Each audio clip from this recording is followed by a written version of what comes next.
Cities need to make choices about infrastructure, how energy, transport, water, sewerage, waste will be handled. Cities are complex organisms, often with millions of people interacting with industrial processes and complex transportation and communications needs as well. How to make the best of this tight, densely settled region, how to get the most productivity and the highest quality of life is a matter of choice. And cities that plan well, design infrastructure well, are able to maximize economic opportunities, improve quality of life, promote public health, and minimize the impact of the population on the natural environment, including a relatively low carbon economy. Some aspects of that core infrastructure include transportation. In densely settled areas, relying on the automobile is a recipe for massive congestion, air pollution, and greenhouse gas emissions. And there are much better options of public transport, and when properly designed, of walking and bicycling for a large number of one's needs in urban areas. Water management, a huge challenge. Water has to be provided safely. Sewerage has to be handled safely every day, day in and day out. And with rising populations, cities, of course, have to anticipate their growing water needs. This requires foresight, and I'll explain how New York City has faced this challenge. Cities generate massive amounts of waste, organic waste from food that is disposed of, sewerage, industrial waste, packaging materials, newspaper and other paper to be recycled, and how those millions and millions of tons of waste handled each year are disposed of or recycled is a major factor in the city's impact on the environment and on its own quality of life and the greening of its own environment. How the building codes determine the kinds of buildings that are built, where they're built, what their zoning is another aspect of the choices, and I will give some indication about that as well. Well, some cities manage their transport well, and in other places it's chaotic beyond imagining. Look at the commuters in Indonesia, packed to a life-threatening extent. Compare that with one of the world's most sparkling, efficient, dynamic metro systems in Seoul, South Korea, which is a huge system of hundreds of kilometers of line. Beijing and countless Chinese cities, the large ones, have all been building metro systems in recent years as well, serving them very well and wisely making the investments in mass public transportation, because the alternative for China will be and is threatened to be a massive explosion of automobile use with all of the ecological and economic ills that could attend to that. Bogota became famous as the exemplar of another kind of public transportation. That's bus rapid transit. It followed another city, Curitiba, Brazil, which pioneered bus rapid transit in the 1970s. The idea was to encourage people to move away from automobiles to buses by giving buses favorable conditions of access on dedicated lanes, very frequent service, and comfortable ways for people to get in and out of buses, waiting in stations and with stations located in convenient areas. Here you see in Bogota the famous red bus of their bus rapid transit system entering one of the covered stations, a comfortable and safe area for people to get on and off of the buses. And Bogota gets rave reviews from its own citizens and from around the world. It gets people trying to learn the lessons of Bogota's rapid transit system, and it therefore has won many, many emulators around the world. Recently, cities have started to make a full arc to their earlier traditions. And that is also to make sure that there are safe, open areas for bicycling. Europe has taken the lead in this with the bicycle lanes in many of Europe's wonderful cities, and with innovative ways now with smart cards and with the shared bicycle systems such as this one in Paris that are leading to a renewal of what was once discarded in favor of the car, but because of congestion, because of the expenses of managing automobiles, because of the difficulties of parking, of traffic jams, because of individuals' concerns with their own CO2 emissions and contributions to climate change, people, and I should add, with the people seeking a healthier way to get to work and to spend their days, there's been a return to bike lanes and bicycle use. And I'm happy to say in New York City, this is also taking hold with great popularity, and it is an important step forward, not only for all of the ecological reasons, but for the public health reasons as well. Urbanites have come to understand in the last 20 years the hard way that if they take sedentarism to the extreme, they're not out working the fields, they're in office jobs, in the service economy, the risks to their own health showing up in obesity, in heart disease, in other costs of sedentarism are very, very high. So people are eager to find ways to get back out onto the streets, pedestrian areas in city centers, encouraging people to walk. Often the streets are being closed to cars. The congestion has just gotten out of hand. Quality of life has diminished. And people by the thousands and by the millions added up over a year are encouraged to get out and walk, as they are in the Ramblas in the center of Barcelona. And this too is becoming a strategy of choice of urban zoning, especially for the core urban areas. And it is being supported not only by access to pedestrian walkways, to bicycle lanes, to improved mass transit, but also through policies such as congestion taxation, in which people are charged a steep price for entering the center of cities in their automobiles, giving a strong economic push to get out of the car, leave the car behind. For moving between cities, there are also big choices. In the United States in the 1950s, a breakthrough was made to connect America's cities by the interstate highway system. It had a very large economic impact, of course. It was an efficiency enhancer from the point of view of moving goods and moving people. It also facilitated the spread of suburbanization in the United States because highways linked suburbs with center cities, having people move farther out from the densely populated center cities, and also thereby contributing to America's remarkably high ecological footprint, its extraordinarily high level of CO2 emissions per capita. China, fortunately, has gone in a different direction.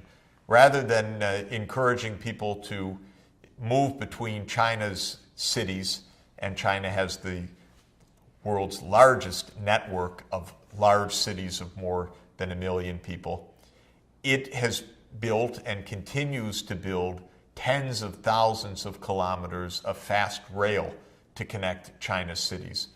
this electrified transport, if the electricity grid turns green, a very important step that China will need to take in future years, will enable a low emission transport system, and also one that will allow people to move very quickly with much less congestion and with much less investment in automobiles than was true in the United States. In the US, there are roughly 250 million personal vehicles for a 310 million population, roughly 5 personal vehicles for every 6 people in the population. In China, the equivalent would be more than 1 billion cars. China currently has on the order of probably 120 million vehicles or so. The number's rising now quite quickly because China's become the world's largest automobile market. But if China were to go all the way to the US automobile density, not only would it become the world's largest traffic jam, but China's energy needs and its carbon emissions would be completely out of sight. So China needs to continue to take smart choices like an electrified intercity fast rail system. Let me turn to another aspect of infrastructure, water supply. Every big city has to provision for drinking water for its population, as well as water for other uses for that part of urban agriculture and for industrial uses of water. And how to do that effectively is a major challenge. In New York City, this has been addressed for more than a century by tapping into water reservoirs outside of the city and carried to the city by huge pipes that bring water from 2 big watersheds. One you see on the map called the Catskills in a hill and mountain area near the Hudson River, and another in what's called the Croton watershed, both of which are connected by huge underground pipes to provision New York. The reason that this is quite interesting is that about 15 years ago, New York faced the problem that the water coming from both of these areas was becoming more turbid, more polluted, more containing chemical products and the outflow of industrial and farm activities in the areas nearby these 2 watersheds. And the proposal at the time was to build multi-billion-dollar water treatment sites to keep New York City water safe. And that would be the intuitive step. The water's getting dirtier, you have to treat the water, and giant waste treatment sites for a city of 8 million plus people seemed to be inevitable. But the city planners at the time had a clever realization, and that is that it would be safer and smarter to encourage these out-of-state or out-of-city areas, I should say, near the watersheds, to engage in fewer activities that endangered the water supply, to keep the water clean and safe, so that these multi-billion-dollar investments of water treatment would not have to be made. Of course, those areas had their own economic interests. And so New York City realized that it would have to provide a financial incentive to both the Catskills and the Croton watershed areas to desist from the kinds of farm activities, use of fertilizers, pesticides, and so forth that would endanger New York City's drinking water. And sure enough, the city arranged for a financial transfer to these outlying areas to compensate for cutting back on some of the more dangerous processes. It's a rather ingenious idea, not easily organized by a market, but by a political agreement that satisfied the interests of both the New York City residents, who thereby avoided billions and billions of dollars of water treatment, and the residents of these outlying areas who did desist from certain profitable economic activities, but where their cities received compensating benefits. Now, it's still true 15 years later that there's going to have to be a bit more waste and water treatment to keep the water standards at the high quality levels. But still, this idea, even taking into account the further needs for water treatment, has made it possible for New York City to find a lower cost, safer, and ultimately high quality way to preserve its water supply. That's very specific for New York. Every city, every major urban agglomeration has to solve a problem like this. I think that not only is New York's solution a very interesting one, because it's a very unusual one and it had to be put together with a lot of creativity, insight, and good political management, but it also highlights something that's very important in my view, and that is sustainable development is inherently an exercise in problem solving. Thinking out of the box, thinking out of the watershed, thinking out of the city, finding better ways to do things that can't be found necessarily in the textbooks alone. It's being creative and creating new models. Yet another aspect of urban infrastructure, absolutely essential, and that is what to do with all of that waste. Some of it, paper and plastics, may be recyclable. Other parts of the waste, maybe some of the scrap metal, can also be reprocessed. A lot of the waste is organic waste, food, into the garbage bags, for example, rotted food or food that's thrown out from restaurants and homes.